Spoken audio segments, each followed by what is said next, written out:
Good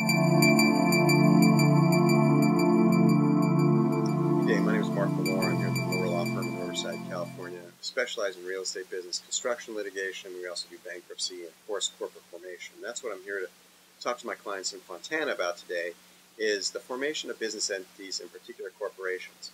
There's two pieces of advice I give my Fontana clients. One is go seek the advice of a certified public accountant about the type of business entity you want to form. For your particular business enterprise, there are tax advantages to forming particular business entities, either S corporation or C corporation, or maybe another entity like a limited liability company. Depending on your line of business, one of those or the other may be more beneficial for you from a tax perspective. And that's what you want to seek the advice of a certified public accountant before you come see someone like myself to form it for you. For example, with a C corporation and an S corporation, a C corporation is taxed twice.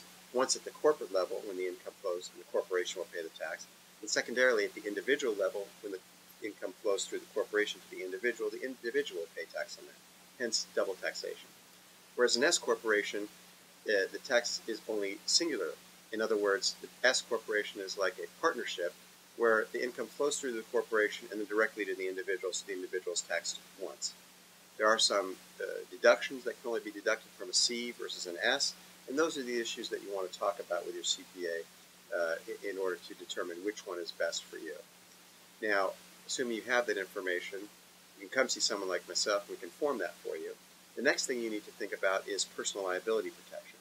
Well, both the C corporation, S corporation, and the liability company give you pretty much the same personal liability protection. But what I want to concentrate in this discussion on is maintaining the corporate formalities or the business entity formalities so you can maintain that personal liability protection that the entity is to provide you, which is one of the reasons to form it in the first place. So what do I mean? What I'm talking about here is making sure, first of all, you keep up with your corporate formalities. Appoint your officers, issue stock certificates, hold your meetings of shareholders, board of directors, keep meeting minutes. As long as you're doing that throughout the year, you maintain the corporate formality. The second thing you want to do in terms of maintaining your corporate structure is be sure not to commingle personal accounts with business accounts. Don't transfer money easily between the two. Don't pay personal bills out of corporate accounts. Don't pay corporate accounts out of personal accounts, etc. Those things shatter the corporate protection that you've provided and allow an individual to, what we call, pierce the corporate veil. In other words, go after you personally for whatever liability they're seeking because you didn't keep up with the corporate formalities. Pay attention to those things. You'll get the most out of your corporation or your business entity, and you'll be well served in the future.